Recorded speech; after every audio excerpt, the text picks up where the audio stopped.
नमस्कार दोस्तों, इस दुनिया में बहुत सारे देश हैं। हर देश का अपना अलग कानून है। अमेरिका में हिट एंड रन कानून अलग अलग राज्यों में अलग अलग प्रकार के हैं। कई बार ऐसा होता है कि एक्सीडेंट करके लोग भाग निकलते हैं, लेकिन अमेरिका में आमतौर पर जानकारी का आदान प्रदान किए बिना दुर्घटना स्थल को छोड़ना गैर कानूनी है। अमेरिका में हिट एंड रन अपराधों के लिए सजा घटना की गंभीरता और राज्यों के कानूनों के आधार पर अलग अलग तय की गई है। मतलब दुर्घटना के अनुसार सजा होती है, जैसी दुर्घटना वैसी सजा। अमेरिका के कानून के अनुसार अगर कोई दुर्घटना होती है तो ड्राइवर अपना नाम, पता, पूरा विवरण सेकंड पार्टी को देगा, लेकिन यदि वो ऐसा नहीं करता है तो इस केस को हिट एंड रन माना जाएगा और उसके लिए जो सजा का प्रावधान है वो उसको भुगतना ही पड़ेगा। हालांकि ज्यादातर राज्यों में हिट एंड रन पर जुर्माने के साथ 10 साल की सजा का प्रावधान है और कुछ इसी तरह के कानून कनाडा में भी हैं। कनाडा में यदि कोई घायल होता है तो दोषी को 5 साल की जेल होती है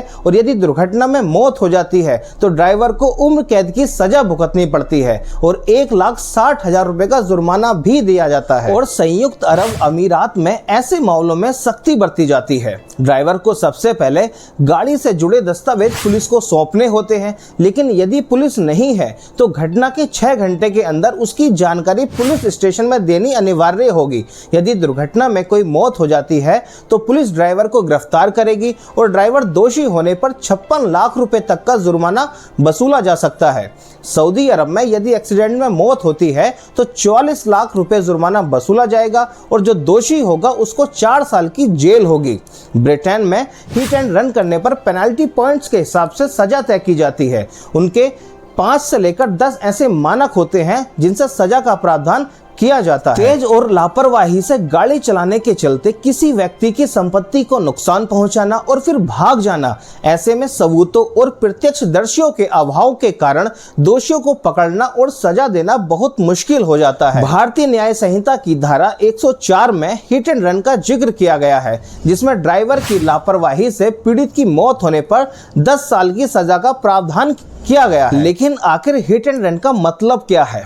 तो चलिए जानते हैं इस वीडियो में पूरा कि भारत में क्यों हिट एंड रन को लेकर हाहाकार मचा हुआ है।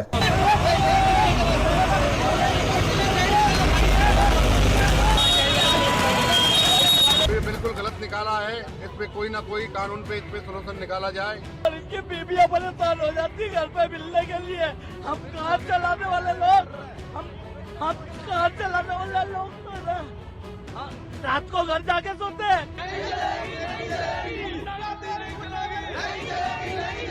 7 लाख रुपए और 10 साल की सजा कैसे करेगा? या 5,000 रुपए में ड्राइविंग एक नौकरी कर रहा है, अपने बच्चे पाल रहा है।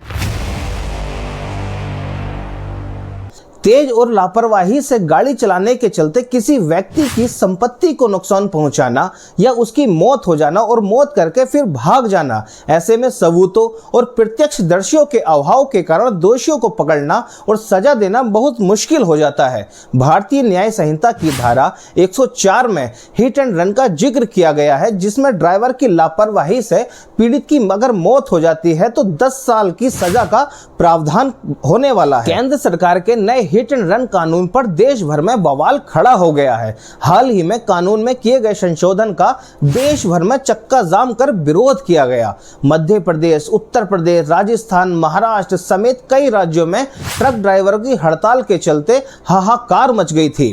पेट्रोल पंपों पर लंबी लंबी कतारें लग गई थीं। सबसे ज्यादा असर मध्य प्रदेश में देखा जा रहा था। इसी बीच ऑल इंडिया ट्रांसपोर्ट कांग्रेस ने मंगलवार को दिल्ली में बैठक बुलाने का निर्णय लिया, जिसमें हड़ताल को वापस करने के बारे में फैसला लिया गया था, जिस नियम को लेकर देश भर में बवाल मचा हुआ है। हाल ही में संसद से पारित 3 नए कानून का हिस्सा है।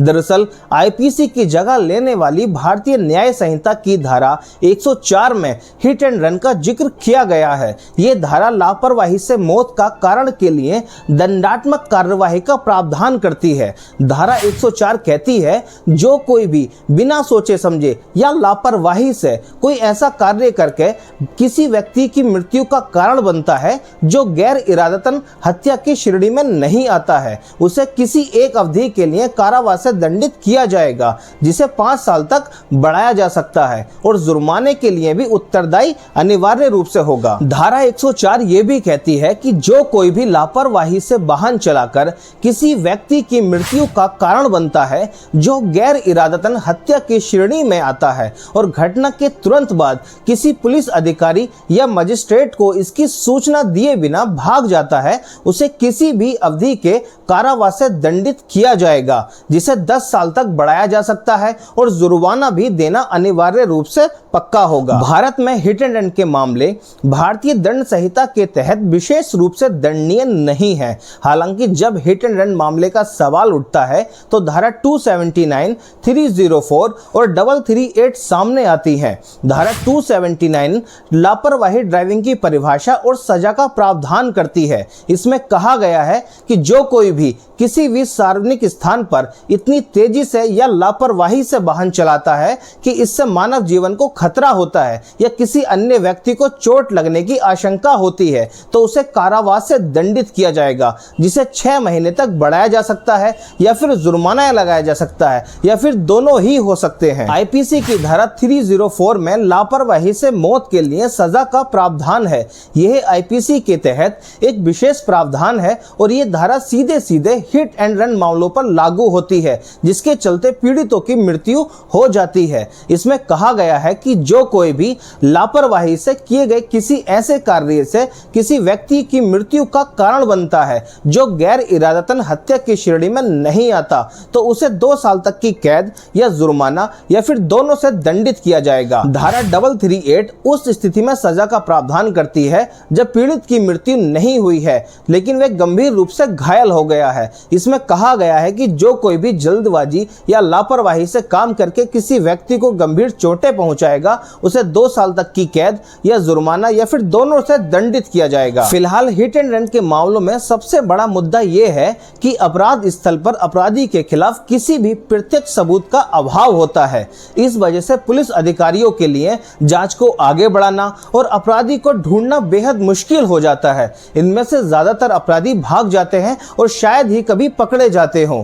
दूसरी समस्या यह है कि जिन गवाहों पर जांच निर्भर करती है वे भी मदद करने से कतराते हैं क्योंकि वो भी किसी भी तरह के कानूनी मामले में फंसना नहीं चाहते। सड़क परिवहन मंत्रालय के आंकड़ों के अनुसार ये चौंकाने वाली बात है कि देश में सड़क दुर्घटनाओं में हिट एंड रन के मामले लगातार बढ़ रहे हैं। 2020 में कुल 52,448 ऐसे मामले सामने आए जिनमें से 23,159 लोगों की जान चली गई थी और यही 2021 में आंकड़ा बढ़ा और सन 2023 में ऐसे 57,415 मामले सामने आए जिसमें से 25,938 लोगों को अपनी जान से हाथ धोना पड़ा था। नए नियम के आने से ड्राइवरों में इस बात का डर है कि ये उनके खिलाफ बनाया गया है। यदि नए नियम के अनुसार वो घायल की मदद करने जाते हैं ऐसे में उन्हें भीड़ के गुस्से का सामना करना पड़ सकता है। All India motor transport Congress के अध्यक्ष अमृत लाल मदान का दावा है कि संशोधन से पहले जिम्मेदार व्यक्तियों के सुझाव नहीं लिए गए। इसके अलावा मदान ने यह भी कहा कि देश में एक्सीडेंट इन्वेस्टिगेशन प्रोटोकॉल का अभाव है। पुलिस वैज्ञानिक जांच किए बिना ही दोष बड़े वाहनों पर मढ़ देती है। हाल ही में संसद में केंद्रीय गृह मंत्री अमित शाह ने बताया था कि सरकार ने उन लोगों के लिए सख्त दंड का प्रावधान किया है जो सड़क दुर्घटना करने के बाद मौके से भाग जाते हैं और पीड़ितों को मरने के लिए सड़क पर ही छोड़ देते हैं। इसके साथ ही गृह मंत्री ने यह भी कहा था कि उन लोगों के लिए कुछ उदारता दिखाई जाएगी जो खुद से पुलिस को सूचित करेंगे और घायलों को अस्पताल लेकर जाएंगे। केंद्र सरकार ने भारतीय कानूनों में बदलाव का प्रस्ताव पेश किया है। इन्हीं प्रस्तावों के तहत अब सड़क दुर्घटना के बाद वाहन चालक हादसे के बाद मौके से फरार होकर बच नहीं सकता। नए प्रावधानों के मुताबिक वाहन चालक को पुलिस को सूचना देनी होगी वरना पकड़े जाने पर कम से कम 10 साल की कैद हो सकती है। सड़क दुर्घटना को लेकर आम जनता में एक बात मशहूर है कि किसी को कुचल कर भी आरोपी चालक पुलिस थाने से ही जमानत पाकर छूट जाता है, लेकिन हादसे में घायल या मृतक के परिजन इलाज कराने या शव को लेने के लिए भी पुलिस और अस्पताल के चक्कर काटते रह जाते हैं।